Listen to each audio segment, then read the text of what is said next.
Hi, everybody. Welcome to this week's Meditation Mastery. I've been teaching a lot recently. I have a couple weekly groups that I do at night. But yesterday I also gave an hour and a half Facebook Live talk, and it was about my life and my practice as a monk and my time meditating, and then things about doing healing, and then people asked me questions, and it kind of opened up some new doors and some new ways of thinking. But specifically this week, after teaching kind of like a group of consecutive classes and also gathering questions and seeing where people are at, I heard a couple questions about impermanence, about change, about how things are not so dependable, how do we deal with that, right? And also people saying, well, you were a monk and you were in the monastery and you had all this training and you went through all this stuff. How do we, kind of the average people, practice? And I really feel that these two kind of questions, they intersect. And when we understand that things are not dependable, the unreliability of everything, we start to become a little bit freer, right? We start to become a little bit more open and adaptable.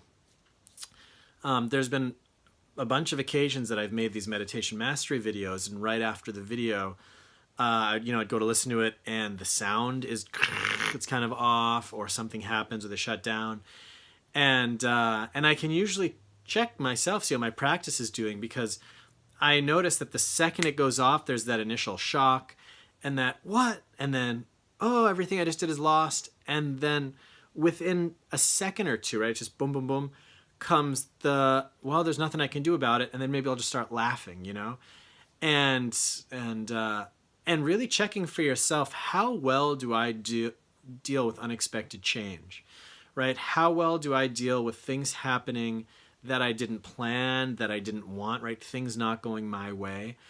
That is an amazing, like a litmus test. That's an amazing test to see how's my practice, how am I doing? Have I really embodied these understandings of change and impermanence and movement and flow?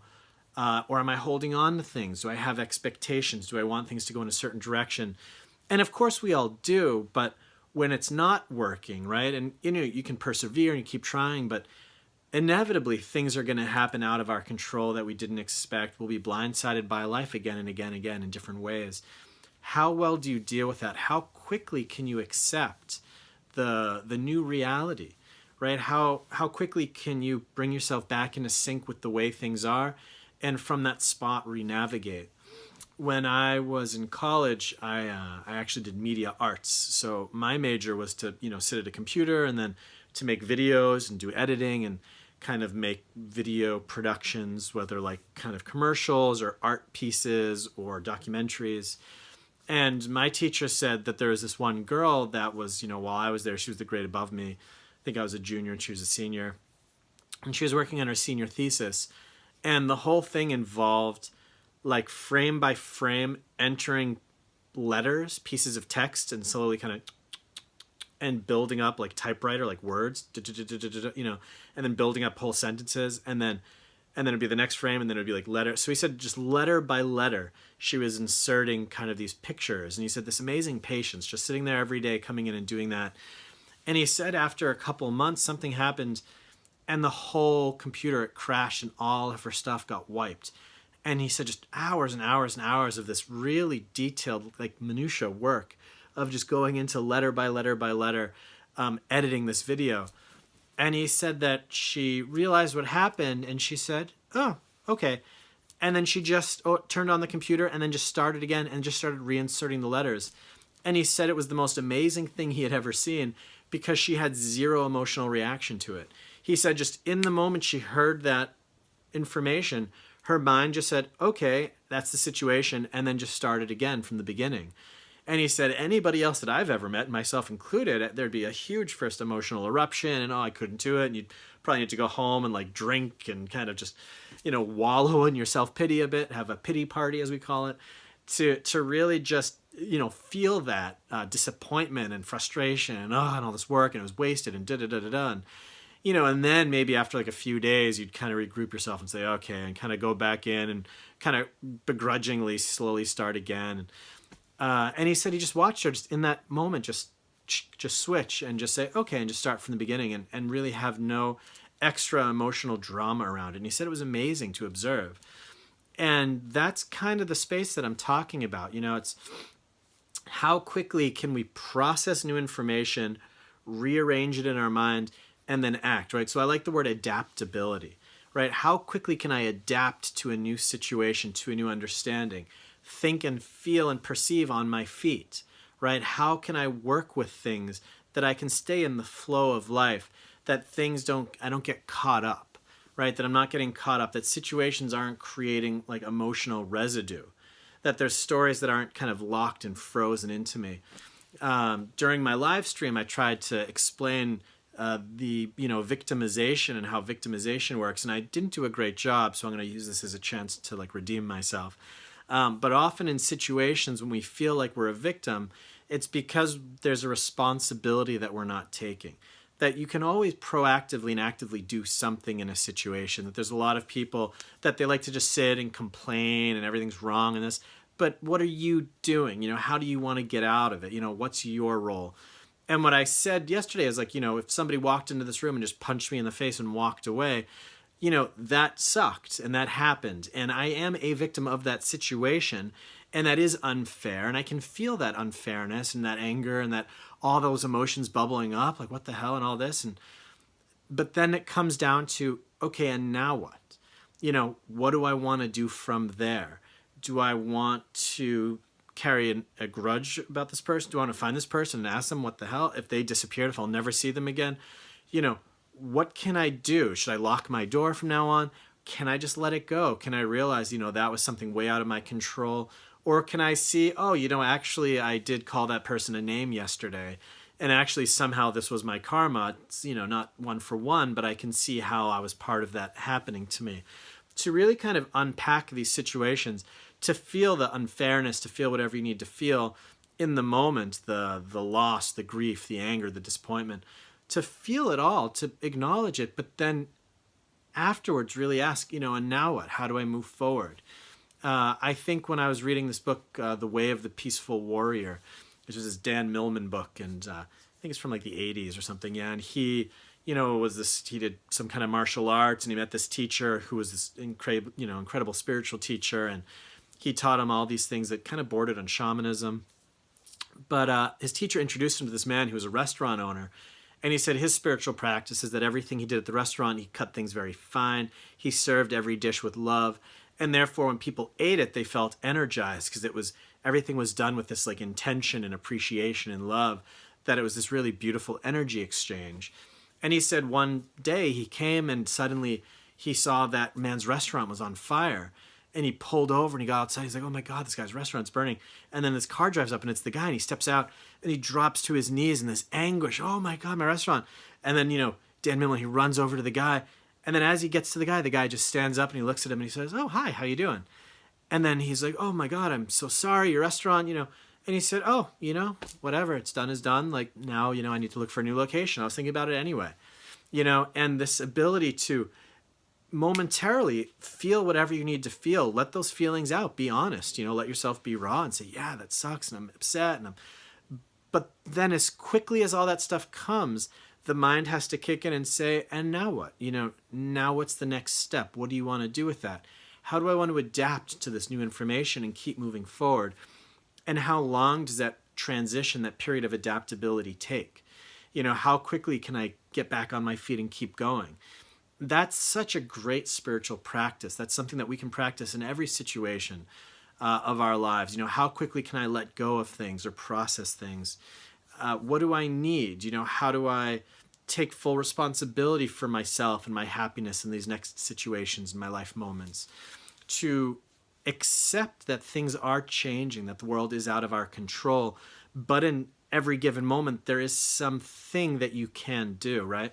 So it's like we're not in control of the fact that the world is always moving and changing and shifting and weather comes and all this.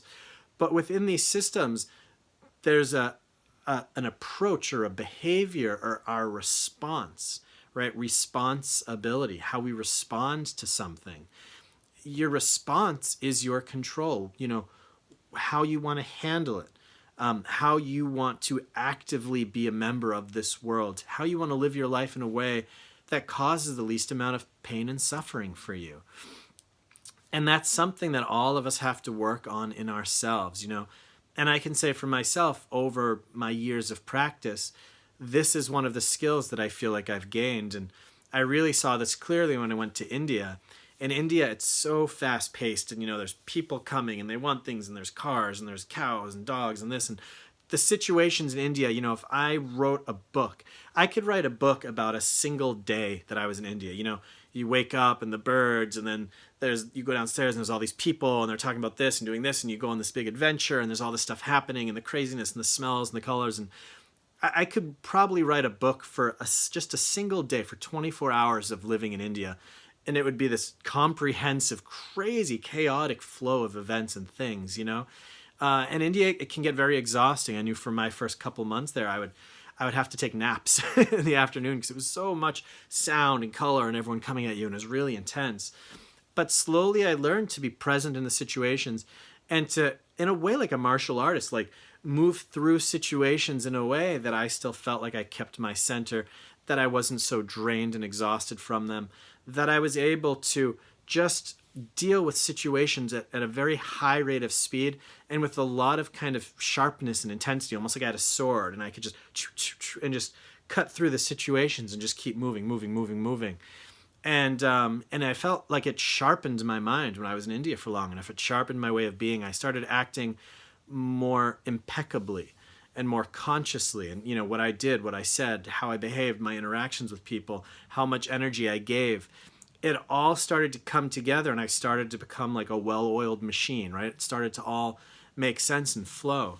And that's, you know, why a lot of people, they go to India to find themselves, is because India is such a chaos.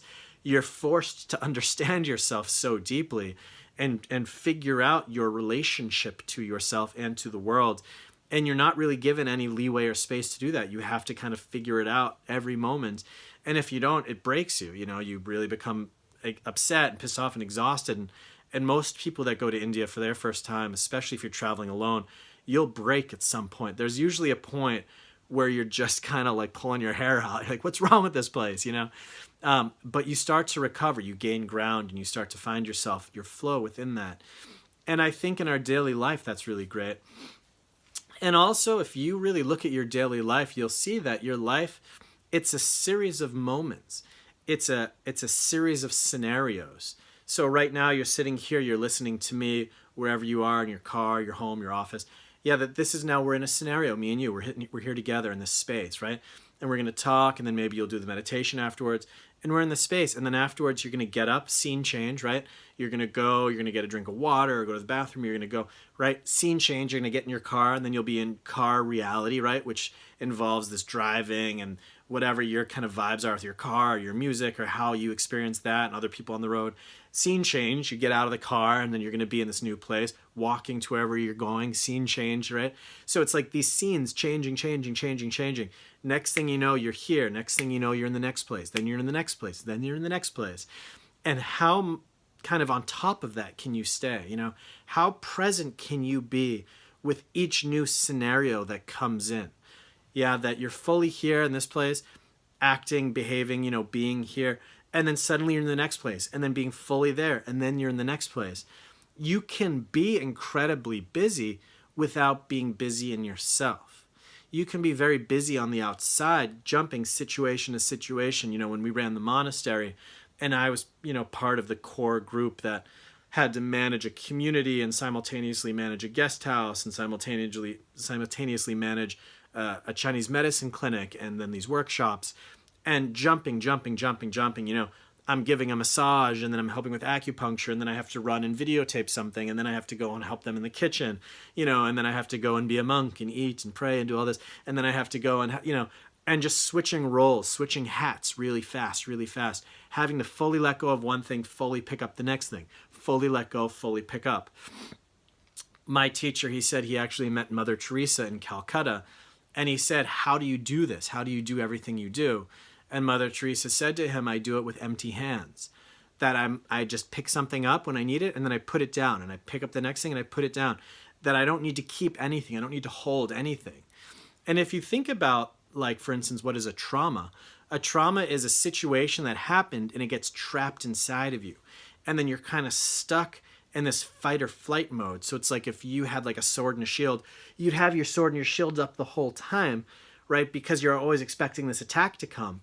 But that sword and that shield don't make sense when you're like in the shower, or if you're sitting at the table with your family to eat, right? Or if you're lying in bed at night, right? That you don't need that shield up all the time just when there's danger. But, you know, trauma, it makes you think that there's always danger. So you're always in this protection mode, this fight or flight, ready to defend, ready to attack. And what we don't see in that trauma state is that in this moment, nothing's happening, right? Post-traumatic stress. You know, there was bombs. There was this time where you had to fear for your life. There was a traumatic situation happening that you had to adopt a certain behavior to survive that situation. But once that situation's passed, are you still holding those behaviors? Or have you been able to see that's not happening anymore? I can drop those behaviors. A lot of us get stuck, especially because of the way that we were trained in our childhood with our families. The things that we felt like we had to do to get love or get validation or acceptance. When you're a child, that's tied into your existence. If you're being rejected as a child, you're afraid that you're not going to be there anymore. If you're not being loved, if you're not enough, it's not just sad, but you also really feel like your worth as a human being is compromised. And if your worth is compromised, then your existence is compromised. So as a child, you know, and a lot of people are sick about, you know, hearing, oh, you know, childhood traumas and it's exhaustive and, you know, what do you ever want to get out of that? But it's so important to look at our whole life as kind of, it's like if you think about a tree, right? Or if you think about a building, right? A tower, maybe it's a better example. If you're building a tower, if you don't have a good foundation to that tower, if your foundation is built shoddily, as you build higher and higher and higher, that whole thing is going to start wobbling. It's going to fall over really easily. Our lives are the same way, that if we had kind of like faulty floors installed, if we have like a faulty foundation and we try to grow, and, you know, if I want to become like a partner or a father or a business owner or these things, all of my problems, all of the things that I haven't resolved, those are going to inform the way that I think, I perceive, I behave, I react, interact, the feelings, the vibes I give to other people. If I have a company, I'm going to fill my whole company with my own anxiety or stress, or you're not good enough, or I'll fill my child with anxiety or stress, or you're not good enough. That we give that stuff over, right? That our company, our family, or whatever, they're like vessels that we pour our garbage into as well, right? And so it's important that we really look down and see and understand that stuff, and really ask, you know, how much of my way of being, my behaviors, my perceptions, my beliefs was a result of a survival mechanism, a defense mechanism, a response to a traumatic situation, that I needed to be like this to get through that situation. But now that situation is actually over. And now I can put that stuff down, which is a healing process. That's a grieving process. You have to fully feel like the pain and the sadness of all of that.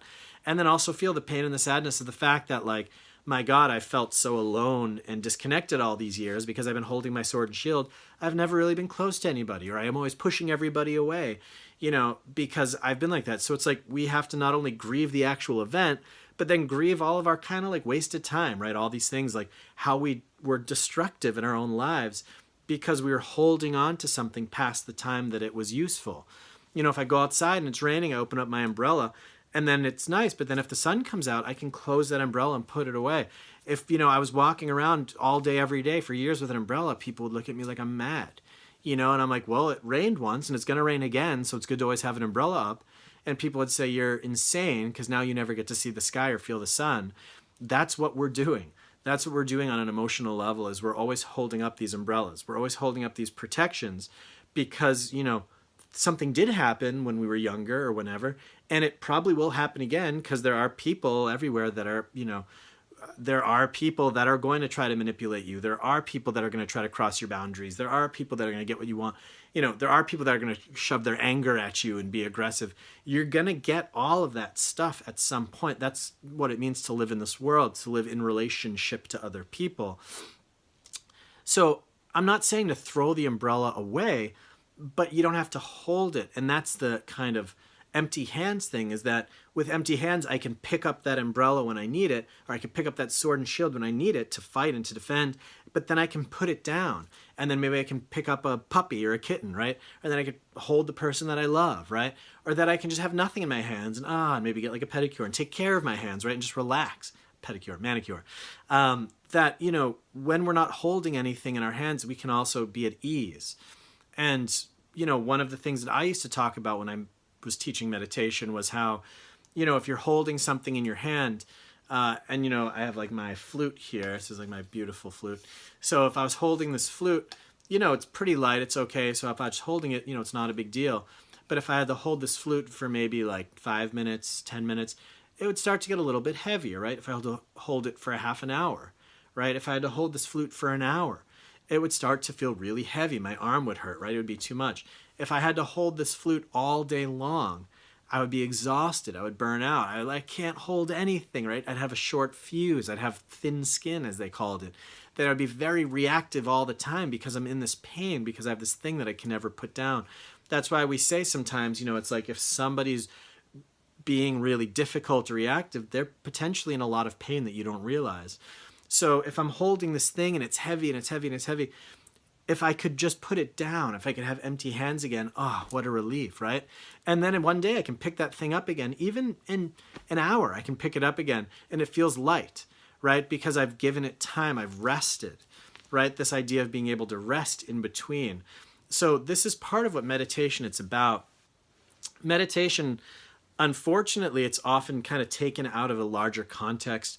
When you're a monk or when you're practicing in a community or when you're following kind of Buddhist teachings and things, you also practice like not killing and not stealing. You practice being kind. You practice not lying. You practice compassion.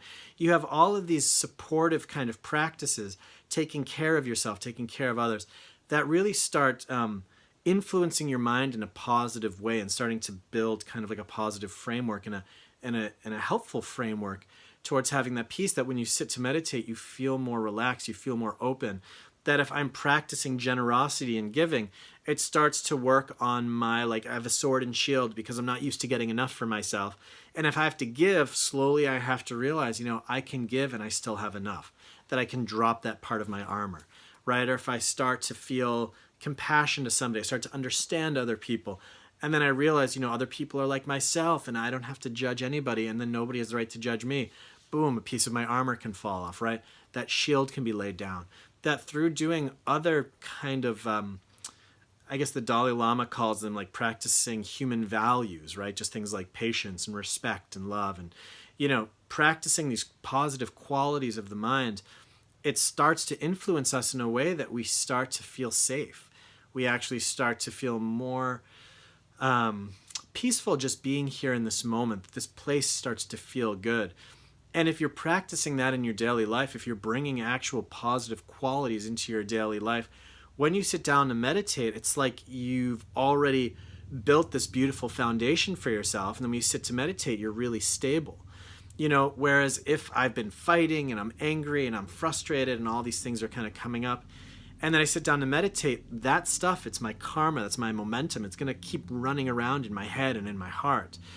But if I the whole time have been practicing, if I've been praying and wishing other people well and practicing patience and doing good things, living my life in a way that feels good to me, taking care of myself somehow, when I sit down to meditate, I'll be in a much better place already, that I can really kind of sink in really deeply and it'll feel good and the mind can kind of collect because it feels happy to be here. So it all works together.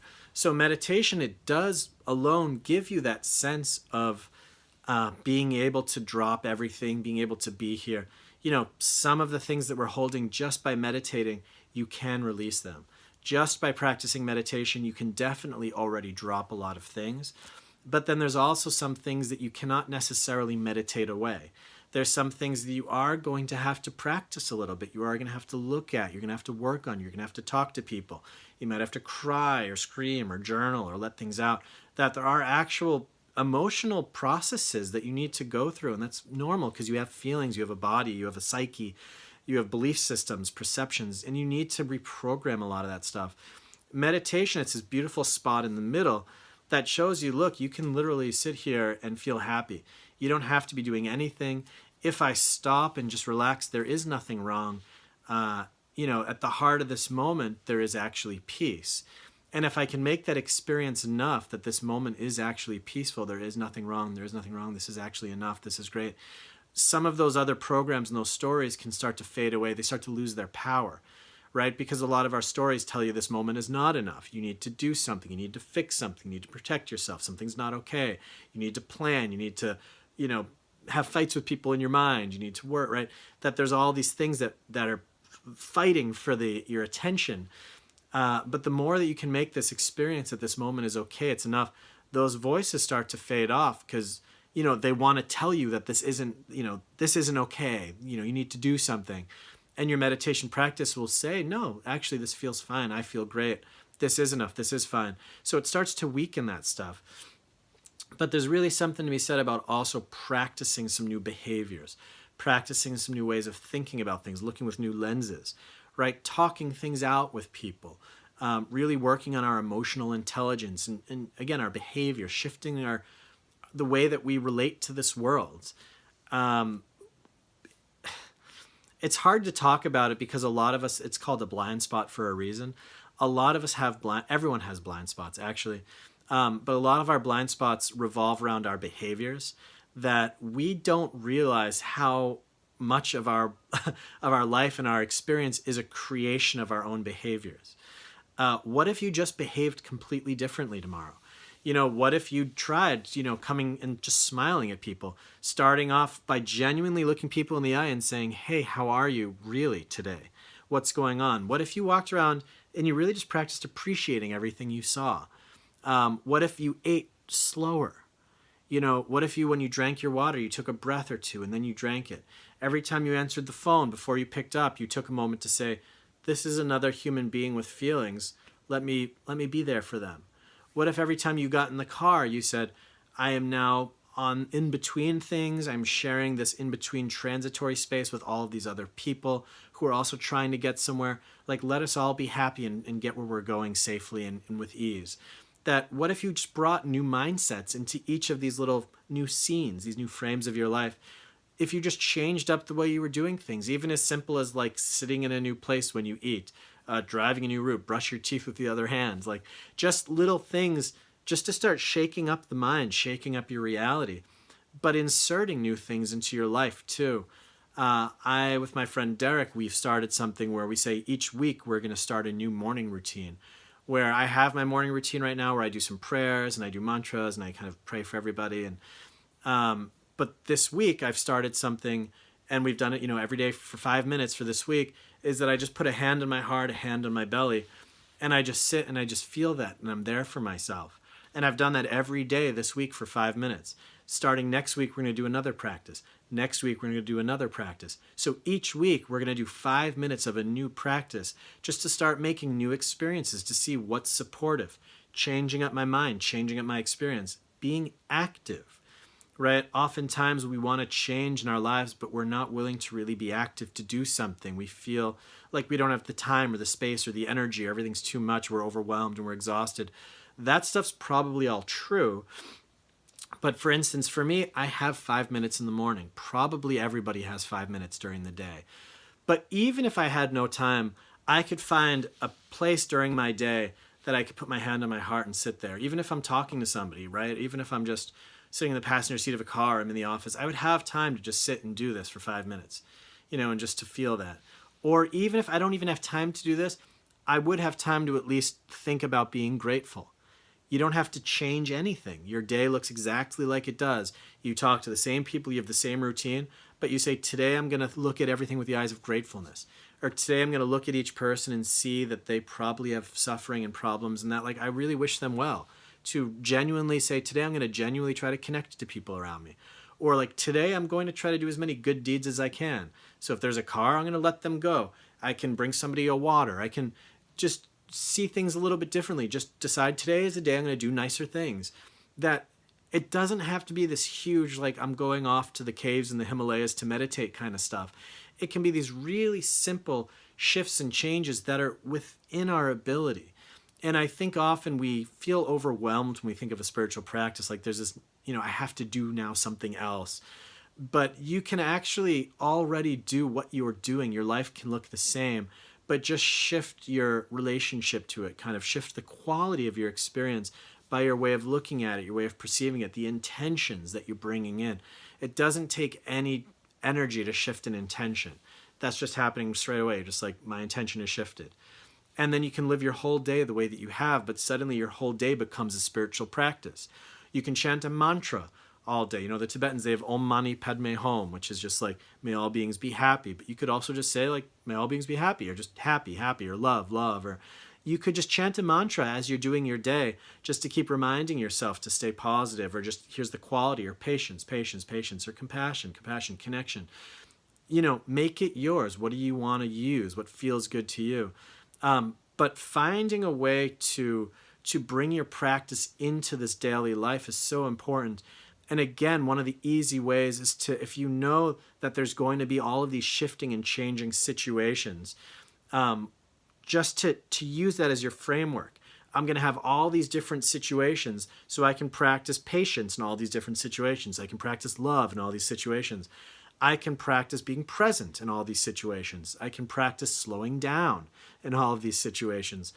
Or I can just practice the simple acknowledgement of change, right? That I'm here and I just acknowledge I'm now in the room. And as I'm leaving the room, I see I'm now leaving the room. And I go in the other room. I'm now in the other room. I get my car. I am now in my car. That really just note each time there's a scene change. And at the end of the day, you'll say, wow, just the whole day, it's just this, you know, boom, boom, boom. You know, it's a conglomeration or whatever. It's like a collage that's just stuck together, scene, scene, scene, scene, that, you know, my life, which I take as one thing, it's actually just this series of vignettes of little stories in different places. And if you see that really clearly, it does give you a sense of freedom, because, for instance, if you have like problem at work or problem at the relationship or problem here, you'll say, okay, but that's one scene. I still have this, this, and this, which are fine and they're okay. That by separating those things out into pieces, even if one of them is going really bad, maybe this one will go good, or you can do something really nice over here. You know, well, I'm going to go home and I'm going to take a bath. You know, work sucked, but I'm going to make home really nice today. That you can kind of play with the different scenes, not letting one thing take over all of it. Yeah, that you can be really present. Like, I am now leaving work energy and I'm entering home energy. I am now leaving home energy and entering like relation energy. I'm now leaving relationship and entering free time or hobby or the gym, whatever it is. So finding a way, I'm kind of just giving examples of ways to do this, but finding a way to bring your practice into your daily life, be proactive, have fun, make it realistic for you. And knowing that, you know, the nature of this, the reality is that you're going to be in all of these situations. So you could either do like what I was saying, like by front loading it, by saying my first situation, which is like I wake up and I go and I do my prayers. That's my kind of intense practice time. And then throughout the day, I'm kind of like more like I just feel okay. Or do I not have like a front loading practice time, but throughout the day, I'm going to do these little drops of practice, or I'm going to change my way of looking at things. That you just need to find that for yourself. Maybe take a journal, right? And write down what you're doing for this week. And every day, just write like how that was, what I realized. You know, for our 5 minutes, that's what I was doing, is that every day after my 5 minutes of, you know, just sitting there like this and feeling, I would write down how that practice was today, just to make like a bit of a mental note about what's going on, how was it? And it starts to build an understanding. And it's like wherever we put our attention, that's what gets stronger. Wherever we put our intention, that's what we're giving our importance to. So if you're starting to give your attention to your spiritual practice throughout the day, that's going to raise in value in your own mind, in your experience. That's going to take a priority. So whatever you're giving attention to, you're giving that thing priority. So also be conscious of what you give attention to, because oftentimes we're not aware, and we give our attention to crap, to negativity, to heavy stuff, to anger. We give our attention to things that are not really helpful, but then we're giving them priority. We're giving our pain and our suffering and our discontentment priority, and then life feels heavy because we're putting the negativity above us, and it's like, ugh. So really choosing what's going up, choosing your priorities. What do I want to focus on? What's a good thing to bring in as my main focus, my main form of kind of conscious attention throughout the day, or again, at least like a nice big block during the day. And then slowly over days, like you'll notice that things are shifting. The quality of your life will shift. If you go to the gym every day, you'll notice that you just slowly feel like you're getting stronger. Like I can slowly lift bigger weights today. That slowly every day I feel like I've let out some steam. That, it has that dual function of in this moment I feel better, but also it seems like it's growing. And that's what I would say, the spiritual path, the two tracks of the spiritual path, that it has to help you now in this moment, and simultaneously it has to have some kind of feeling of onward leadingness or growth. So if whatever you're doing, it feels good for you now, and it also is leading onward to a good place, that's the sweet spot, and that's good, and that's enough.